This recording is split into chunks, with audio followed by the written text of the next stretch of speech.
Hey everyone, this is Coach Phoenix. And I'm Coach Gina. And this is Toast with the Coaches. Cheers. Hi everyone, and welcome to another episode of Perspective, the show where we drink and talk about life, the universe, and all that other jazz. And again, I'm Coach Phoenix, founder and CEO of Role Model Life Coaching. At Role Model Life Coaching, we partner with our clients to navigate down the road of life towards their model self. Click the link below, check him out. He's amazing. And I'm Gina Erickson. I'm a certified life coach and founder of Clear Focus Coaching, where we specialize in boundaries coaching and women empowerment. For more information, check out clearfocuscoaching.com. Check the link. I recommend her. So at this time, I would like to raise a toast. I would like to raise a toast for a woman that exceeds the expectation of the girl next door. This beautiful young lady is shaking up the adult entertainment industry with more than just her good looks. Your new porn starlet, California sweetheart, Kalani Luana. Cheers. Cheers. Thank you for having me. Thank you for joining us. Yeah, thank you for joining us. How are you doing? I'm doing good. How are you guys? Very well. So Kalani, again, thanks for joining us, man. And let's get right into it. So you're a porn star, correct? Correct. So I know everybody want to know, how do one get into that industry? Well, me specifically, I had followed this woman on Instagram who was a retired porn star turned mentor for young women in the adult industry. And at the time, she was acting as a third party, holding applications for another porn company. So I had signed up, and she had texted me instantly. We did a FaceTime call. From there, she shot me over to the producer because I had happened to be in LA where the production company was based at the time. And from there, I met them and I did my shoot. Wow. What is an audition for that? Like what is it, like a regular job interview where you go in and they ask like, so do you know Microsoft Word, or like what is that like? So the audition actually, for the most part, is done over FaceTime and email. It's not necessarily where you have to show your sexual skill set. You email over pictures, which is front, back, side to side nude. And then they usually ask you, what your limitations are, what your likes are, your dislikes, what you're willing to do, any fetishes, this, that, and the other. And then they ask the basic information like your age, your name, where you're from. It's pretty straightforward. It's not, I guess the hiring process is selective depending on the company, their niche, and what they're looking for. I know tattoos are a big thing. They don't like too many tattoos. I have a few. But, so yeah, it's very, they just ask you what you like, what you don't like, your basic information, what you're willing to do, and then they get the visual of you. Okay. How old were you at this time when you decided to start out? I was 19. My first scene was a month before I turned 20. Okay. And then you say you was following this lady. Was it by chance? Is it something like, were you following her because you was always like kind of curious, or because like wanted to know more about the industry? Like what made you follow her and then reach out to her? I was already making my own content, and so not necessarily for like Pornhub or anything, but I had a private Snapchat and stuff, and I've always been very comfortable with myself, so I knew it was something I wanted to do, not even necessarily I was curious. I knew I wanted to do it. And so once I seen such an easy opportunity right then and there on Instagram, I was like, oh shit, this is it. Yes, this is the time. That's crazy. So what about the industry intrigued you to wanting to start out at such a young age? That's a good question. In all honesty, I had started escorting On and off when I was about 15. It's not okay. Oh, But wow. I was doing it more for survival purposes, not in the sense of like I had to have my own house and everything. I lived with my dad, but there were certain things that weren't necessarily provided and were neglected that were needed, not only for myself, but for my younger brothers. Mhm. And so I've always been tied into the adult industry since a young age, is what it boiled down to. At 15 in California, you can't get a job, but you could get a fake ID. Right. Mm. Yeah. So that is a question I think that a lot of people often ask, is about like, oh, if you had the choice, you wouldn't go into that. Like, it is out of desperation. But like you said, it seems like it was a very conscious choice for you, to be like, this is the career Absolutely. path that I want to take. So how do you feel about like being a female in the porn industry and your power as a woman? Like, how do you feel that manifests for you? I feel like, because again, like you said, it is a conscious decision that I made. I chose to do this. So, it kind of gives that liberating feeling like I can do this. I can do whatever I want and nobody can tell me I can't. Mm-hmm. And on top of that, it's a career. So you're profiting from it. There's no wrong in my eyes. Mm-hmm. It's not hurting anybody. It's not harming me for sure. It's not harming anybody around me physically. It's not harming anybody in this world physically. If you don't like it, turn it off. Mm-hmm. So there's nothing but empowerment that comes from it. Gotcha. So, Gotcha. speaking to it not harming anybody, do you feel that there are protections put in place? Because, like you said, the company that hired you asked, like, what are you willing to do? What are you not willing to do? What are your limitations? Like, do they provide you with safeguards and checks and things like that to make sure that you are healthy and protected and safe and comfortable? So prior to shooting, every person that is going to be on film has to go through an STD screening, either through talent testing services or Cutting Edge, typically for most companies. There's certain companies that will allow you to get, regular doctor screenings, but most production companies do want one or the other of those two companies' results. So right then and there, that's your first safeguard. Usually when shooting, whoever's in charge makes sure that you're comfortable at all times. There are safe words that you can use. If you use the safe word, of course, everything stops until you're comfortable again. I've never really had an experience on set where I felt uncomfortable or like I was in danger at all. So you feel that like you said, it's a career, you are respected, and you're not just a piece of meat, you are an actress. Absolutely. Okay. Absolutely.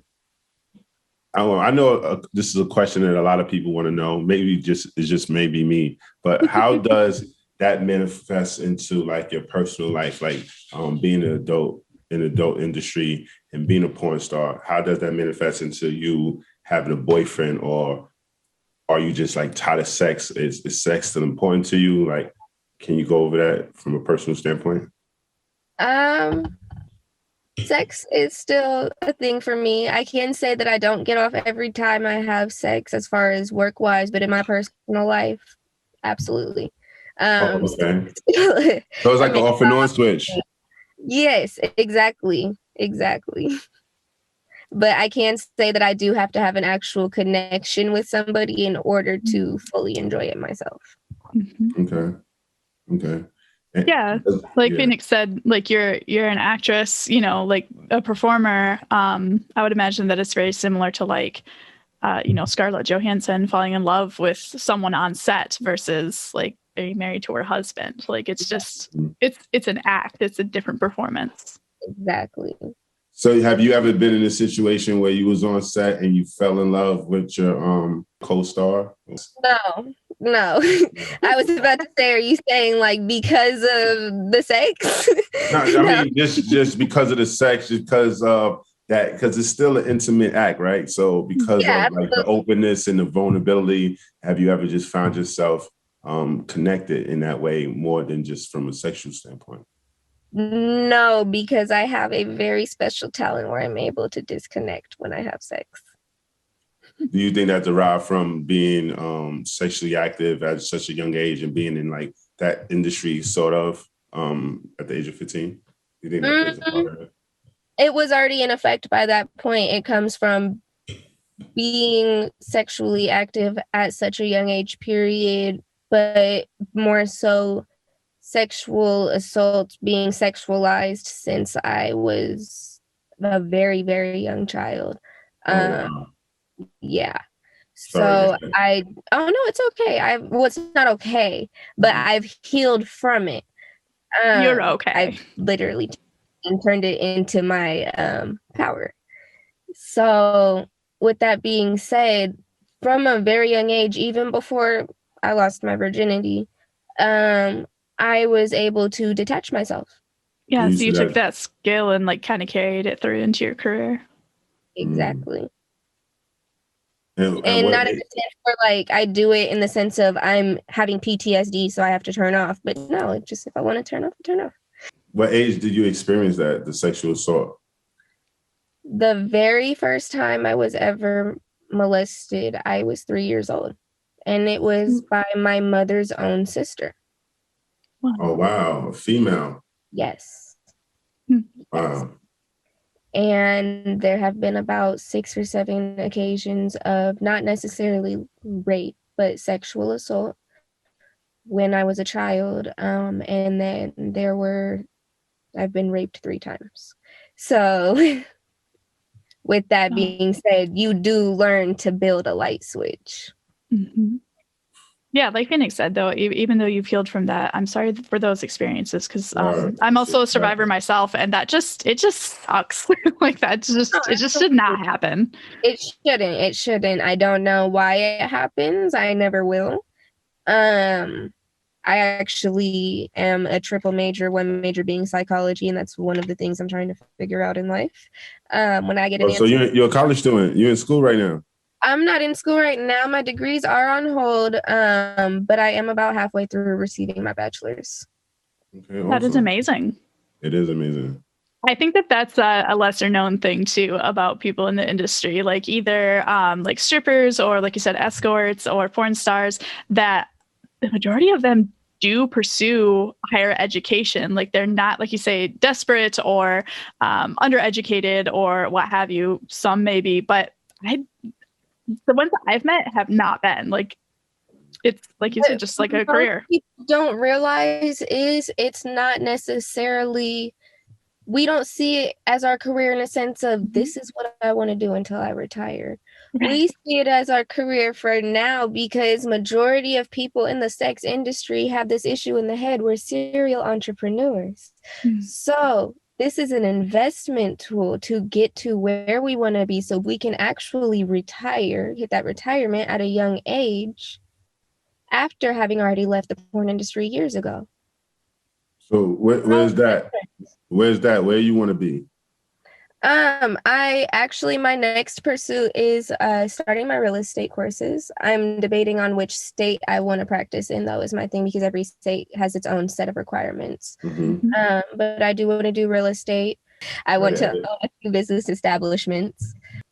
I currently have my own resin art business. I make rolling trays, ashtrays, and little jars to hold your doobies or roaches in. That's awesome. Then I help my sister run her online boutique, and I'm also looking at opening another small online boutique for dancewear. So you're not busy at all. No, not at all. So you're known for being a porn star. You're in that industry, but that's probably just a small piece of exactly who Kalani really is what you're saying. Absolutely. Kalani is just one of my many personalities, is what people fail to realize. Okay. So Kalani is not your real name. That's your stage name. Exactly. Okay. Nice. Fair enough. Nice.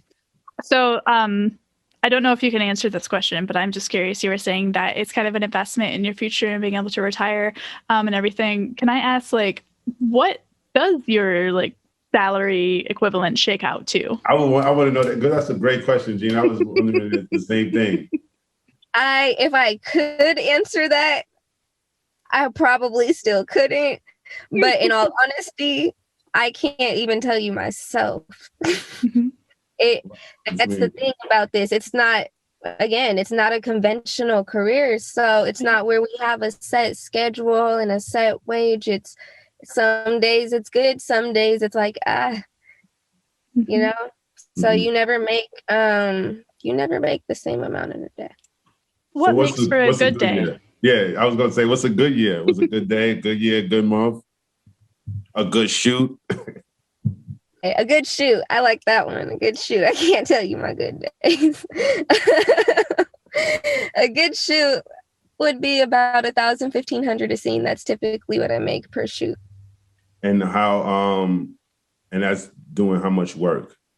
How many hours? That is about 4 to 6 hours of work for a female porn star, between makeup and hair, lighting testing, the actual shooting itself. If you have to do an outfit change, any other technical difficulties, prepping hygienically. I haven't done anal scenes yet, but I know with anal scenes, girls have to prep themselves with enemas. You know, it's a whole process. Yeah. So what type of scenes do you specialize in? I don't have a specialty. I'm Jack of all trades. No, not all trades. Not all. Jack of most trades. Jack of most trades. There you go. I like that. I don't eat ass. I don't like my ass ate. I don't like any ass play. Everything else, I'm pretty much okay with. Everything else is a go. Within vanilla porn. Fetish, I could do submissive, domination, switch.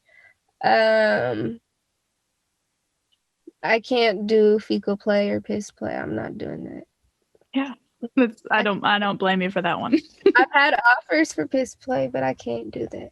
You can't get down with that? I can't get jiggy with it. So I have a question. You mentioned at the age of 15, you started, you was an escort. Was that by choice? I know you said you was doing it because you was neglected, basically. You was living in a single parent home with your father, but you was neglected. Some of the needs wasn't being met. So were you introduced to escorting as like more of a pressure thing, like of trafficking? Or is that something that you was looking for? Like, yo, I want to get down with this and make this money. So I had a friend who is actually a lot older than me, and shame on her because she was about the age I am now. And I would never, ever, ever exploit a child at the age I was to that. Wow. It's crazy. So I think your key word there was child. Yeah. Like anyone under 18, you don't exploit a child. Yeah, she finessed you. And so she had talked me into, doing it, and I did it. And I realized how quickly, I didn't work with her that long, and it's not like I worked under her or anything, but I did spend a couple of days with her. And after that, I kind of realized how simple it was, at least for me. Mm-hmm. And so I started doing it on my own, got my own little trap phone and set up shop and did my shit. Oh, wow. Yeah, because I was going to ask, like, if you, like, how many people think, like, did you have a pimp and how did you get out of that? Because I know a lot of people, if they do have a pimp, some get like trapped in that. And how did you, work around that? But it sounds like you just kind of, like you said, entrepreneur mindset, and you're just like, I'm going to make this a business at a young age as well. Mm-hmm. So this is a personal question that I've always actually wondered.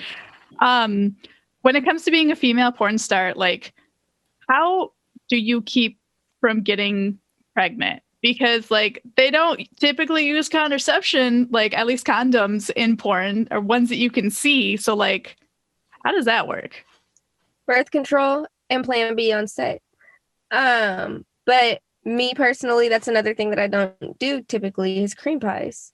I'm very sensitive personally. So I don't take cream pie scenes. You would have to offer a very high rate for that. Or being very good with me. But no, I don't do cream pies. Most girls, for the answer of that, take plan B usually on set. Okay. And so you said most girls take plan B. So you don't do cream pie. So that means you just practice like the pull-up method outside of birth control? Most of my scenes are facial scenes. Gotcha. So you meet this woman. She kind of mentor you, and I'm talking about the retired porn star. So you do the interview. How did that first? How was that first go round? Like, what was that like? What was the experience like? Was you scared? Was you nervous? Do you have butterflies? Do you perform well? Like, I was a little nervous. I was a little nervous, but talking to her honestly, because I'd been following her for a very long time. She's a vet in the game, fully. And so after that first FaceTime call with her, I was excited. All nervousness left my body. I was nervous the second I clicked submit on the application. yeah. But once I talked to her, I was like, I'm ready for this. And then I met the producer. We went over all the paperwork and documentation. And I think I shot about 2 days later. And it was a threesome scene, boy, girl, girl. So hold on. So your first scene was a threesome scene. Mm-hmm. Okay. Mm-hmm. And it's still my most viewed scene to date. Oh wow. It's crazy. It is crazy. Are you into girls normally? Are you consider yourself bisexual? Yes. Okay. So do you prefer girls more than you prefer boys, or does it really matter? I'm talking about from a relationship standpoint. Relationship standpoint, I prefer men over women. Just because, I'm a woman.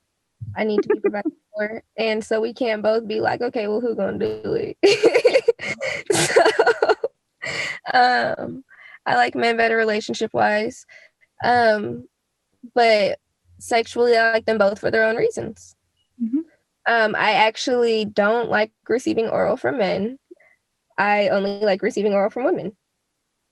Why is that? They spoiled you because they know exactly what is it because a woman knows exactly what another woman wants. A woman knows what a woman wants. Gotcha. And I love eating women at the same time. I'm not just a receiver, I'm a giver too. But yeah, that's what I like. And the problem that lies is there's no penetration, and I don't like strips. That's not the same. So like a woman couldn't fulfill me in that sense. Okay. So you have like you keep them in a category. You categorize like mm-hmm. the sexual experience between the two. What their skills are. Exactly. What they're good for, right? Exactly. So you so starting off being an escort and then moving into the porn industry, I think it's very interesting for many reasons. But one in particular that I'm thinking of is escorting currently is illegal, whereas porn is not. Which is interesting. So can you describe in your experience, like, what are the differences between those two experiences for you personally? Escorting is not necessarily safer in the sense of like security wise, but for your health, it's safer. You have room to set more boundaries, you have privacy, you have discretion. Porn, it's all out there. Which I don't mind, obviously, but that's just the difference between the two. It's all out there. And even then, like I said, I've never had a bad experience, but some women are kind of exploited in the wrong way. Mm-hmm. And so, and porn stars and escorts at the end of the day are treated the same when it comes to the eyes of law enforcement. So if they are assaulted, they're looked at as the reason to blame. Yeah. Porn stars aren't taken seriously. So there's not enough safeguards in either of those industries, especially for women. Right. That's why you just have to, use your intuition and definitely research and references. If you do not know the people you're shooting with personally, find somebody that has shot with them. So it is a shady game as far as like a producer or a movie creator saying like, hey, I shoot, you want to do a show, do a shoot with me? Or if I'm trying to start out and they reach out to you like, hey, I'm a newbie. I give you this much money. Like, is that something that you find yourself like kind of like, is that considered a little shady? I wouldn't call it shady because not everybody's malice or ill intentioned. But I personally, I don't shoot with newbies. I shoot with production companies only. There's one amateur person that I do shoot with, but I've been shooting with him since the beginning of porn. There was another one that, because, you know, at first I wasn't super strict on it. There was another one that I shot with, and still to this day, our scene has never been released. Like, it was just like he set me up for the scene and then filmed it, and then it was just personal, I guess. Did you get accommodated? Was you accommodated for it? Like, I was paid for it, but you know, being that my name was supposed to be attached for it, it was meant for both of our growth, and it was never posted. So when you put it in a certain wording in a certain way that this is going to happen and then it doesn't happen, it's like breach of contract. The whole exactly. Your end of the bargain wasn't held up. Mm-hmm. Yeah, that makes sense. So speaking to like the need for more safeguards and things like that for women and for women to be taken seriously in that industry. I'm also curious about how average sexism kind of plays into the porn industry too. Like, are you paid less than your male counterparts? Are you the opposite? Interesting. Yeah, that's cool. Men are paid less in the industry, and they are accommodated less only because women have to do so much more preparation behind the scenes prior to, we have to sit there for hours. Men, they show up and they perform, and it is a hard job for men too. And that's why I'm not saying that to just say like, oh my God, like their job isn't shit. But I do get men that come to me, like people I know personally, and they're like, how do I get into porn? And I tell them, like, you don't want to. You're better off starting your own content, because you're not going to make what a woman makes. And you might be paying for some of your flights. And so it's not beneficial for men. Well, it is if you run your own content, because then you're driving traffic to your page as well. They want to see who that performer is too. So then that's where your more so payment comes in. But if you're just, if you're just looking for the experience, you want to fuck porn stars and this, that, and that, then sure, join in, because it's still not bad payment per se.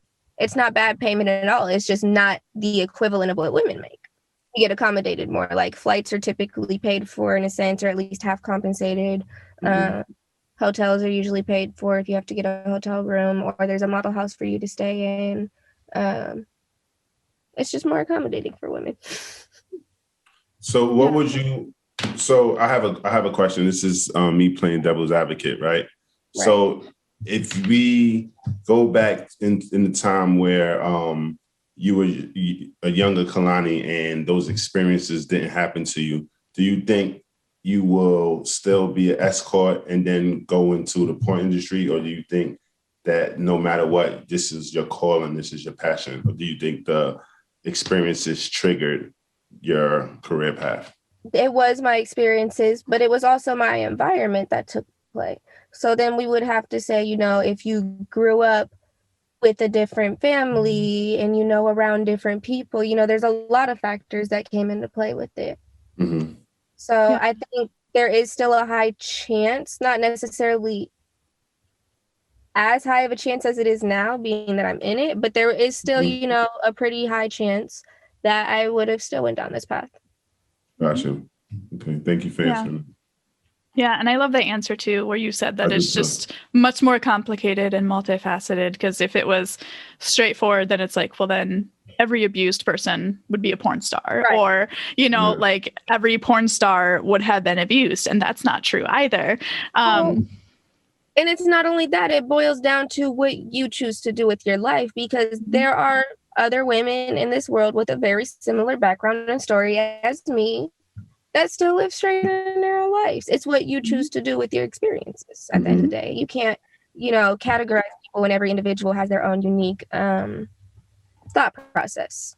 Yeah, exactly. Or like, women who have lived the middle America average, lifestyle and have gone into porn too. Like it was just all white picket fences, and that's the path that they took as well.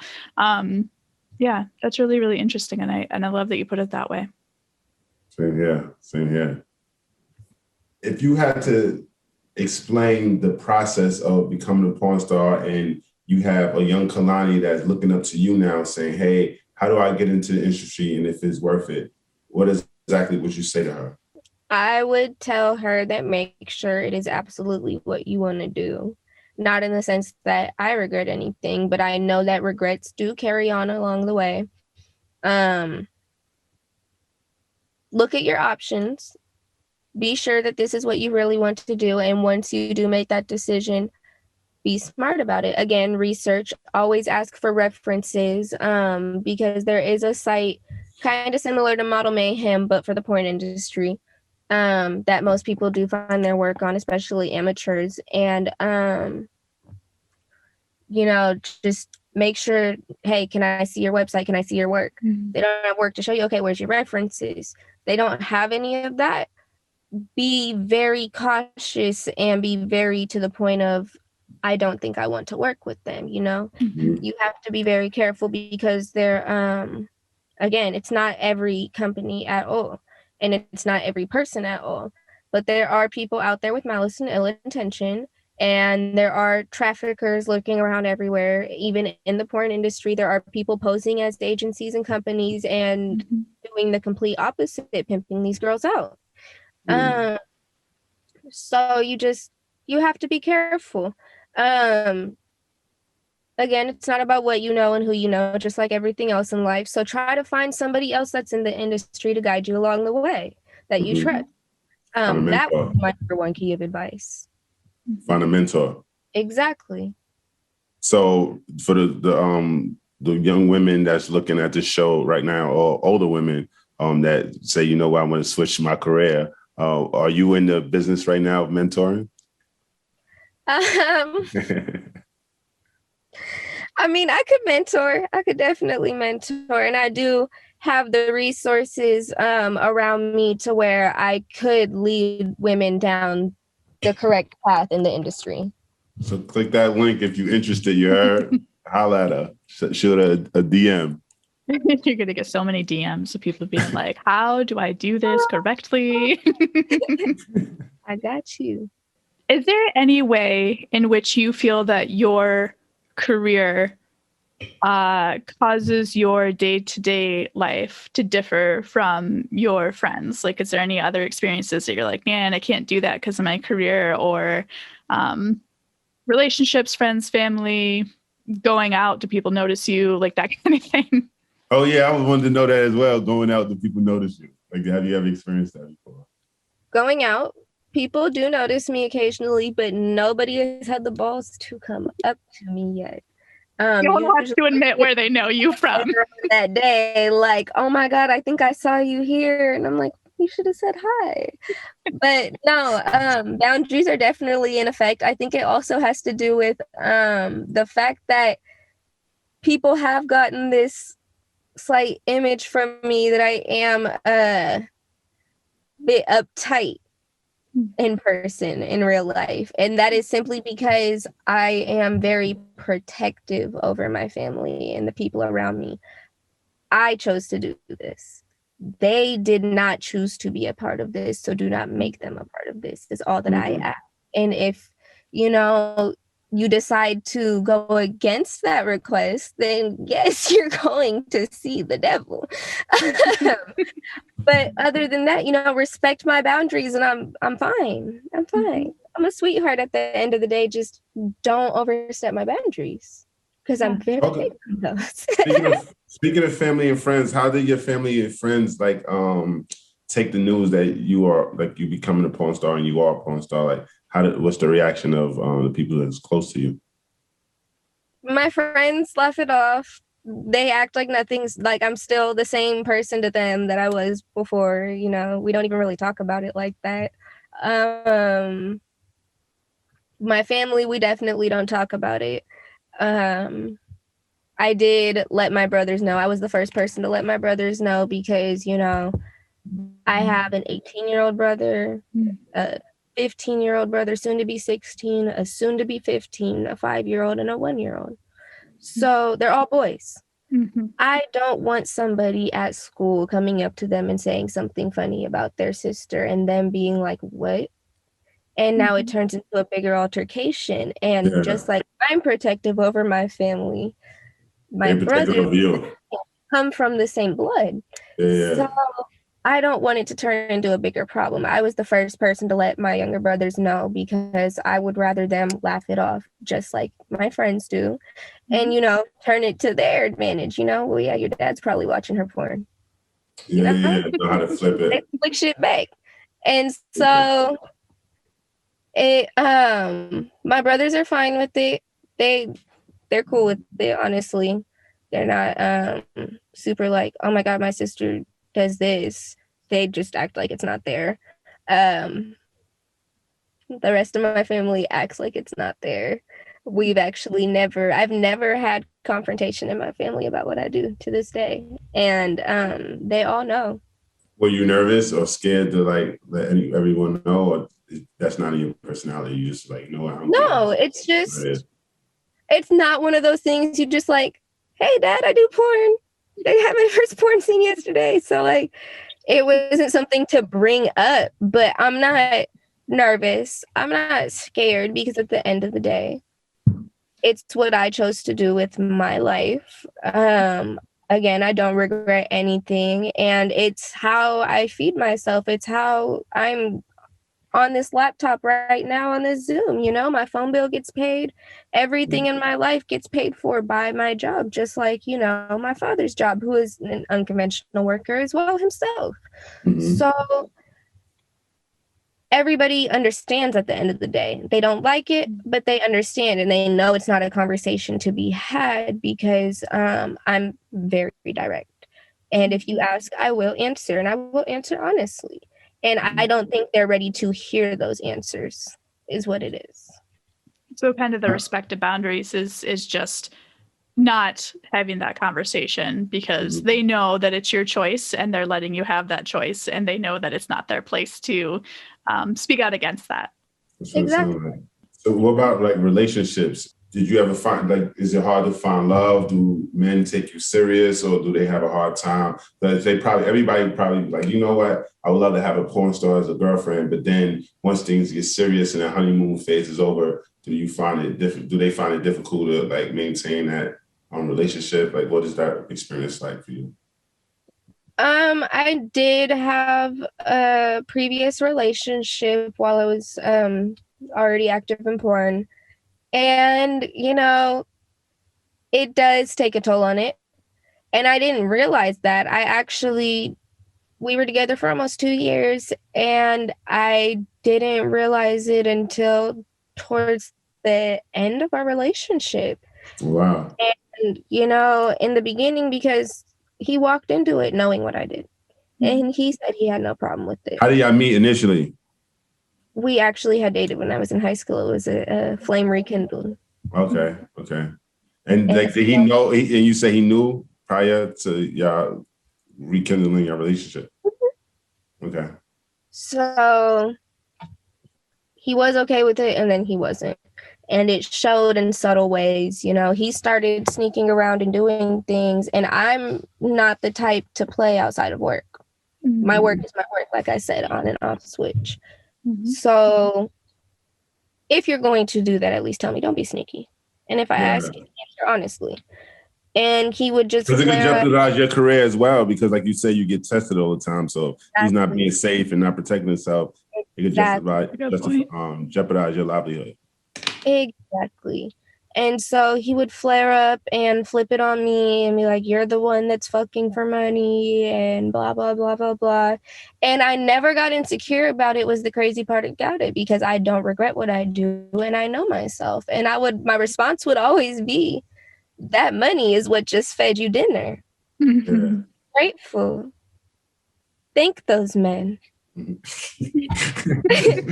didn't tell another grown-ass man to thank another man for fucking his girl, did you? Don't disrespect me and I won't disrespect you. Yo, you went straight for the juggler, huh? I know that fucked up. I mean, woman she's shit. not wrong. I won't I know, no, you. you're not wrong, but can you imagine that? Like, she said, thank those men. You better thank them. And then, it just would get rockier and rockier, and it would get to the point where every time I would go out and work, I would come back and he'd have a different attitude. Mm. And then there was one day where he had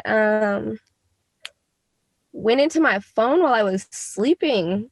But again, I don't play outside of work, so there was nothing for him to find that wasn't work related. Mhm. And he woke up just aggravated the whole day, didn't tell me what happened. And then 2 days later, it was actually the day before he was going in to get remanded for a very long sentence. He looked at literally less than 12 hours before you're going to jail, you do this. He's like, so I went through your phone the other night, and I looked at him and I was just like, okay, so like, what you want to talk about? Because there's nothing there. And he was just like, and that was the moment that I realized it. He was like, when you're talking to these people, like when you're setting up your scenes and everything, like, do you really mean the stuff you say? Like, are you flirting, or is that just how you guys talk? Like, and I looked at him and I laughed. I had to laugh because it's just like, wow, this grown man just buckled and just, I told him, I said, it's work. It's just work. And I thought you knew that. I thought we had this conversation. Like, I realized he never was reassured, even though all I did was reassure him the whole relationship. And so I realized at that point, there's nothing you can do. Date within the industry if you're going to date, or, just keep it casual until you're retired. So that's your Or mindset. find someone who actually is okay with that, like honest with themselves and knows themselves enough. That's the problem. I thought he was. Mm-hmm. You thought he was that type of guy. Yeah. He said it, not me. I didn't want a relationship for that exact reason. Mm-hmm. Oh, so that's your mindset. You're not a relationship type of girl. So you say you do, and from a personal standpoint, you still like sex, but you're not about that relationship life right now. I don't want to hurt anybody, and I know that somebody that is not doing what I'm doing is not going to fully understand. I like the amount of respect that you have for people's emotions and everything. Yeah, absolutely. I feel that way, especially for people who have gone through, the tribulations and abuse and everything. The people who are able to come out of that still with compassion and empathy and self-awareness is just admirable and amazing. So just cheers to you for being an amazing person. Cheers. Absolutely. And I want to add to that, also strong and courageous. It seemed like some horrible things happened to you in the past, and you don't seem bitter. I don't feel like it's a front. I feel like you definitely genuine and authentic about how you feel, and the fact that you say, you know what, this happened to me when I was younger, but now I own it. And that stuck out to me. So definitely. Everything is either a lesson or a blessing. Do you think your experiences at a young age gave you that perspective in life? Do you think you had to go through that to, like, it kind of like prepared you and toughened you up for like the real world?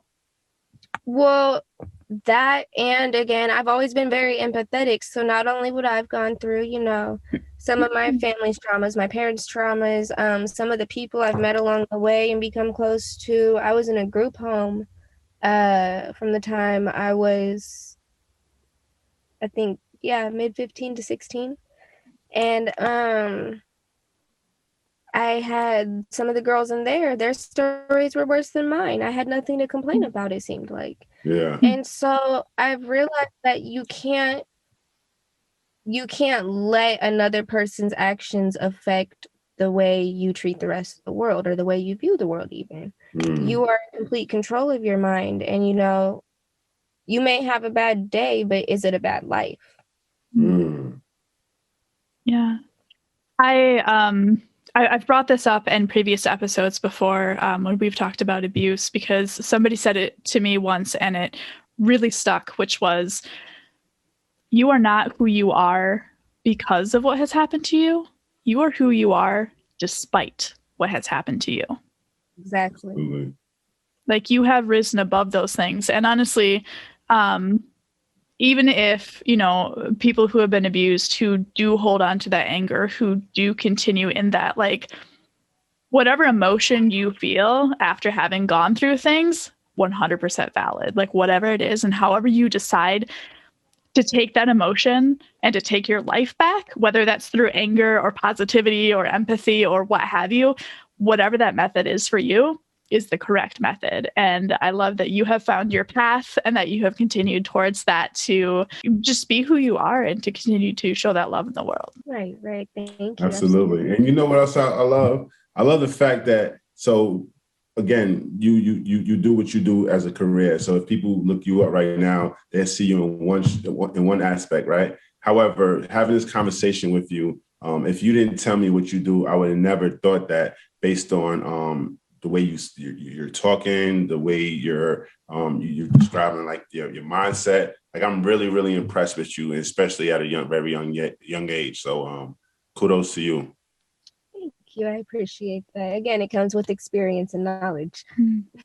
Yeah, Absolutely. That is one of the reasons that we have this podcast, though, and we love having people like you on the show, is because there's such a stigma around so many things, and there are so many stereotypes that I love speaking with people and just breaking those stereotypes down little by little. Because like Phoenix said, any random person off the street is like, oh, she's a porn star, and they think all of these things just automatically. Yeah. She's very family oriented.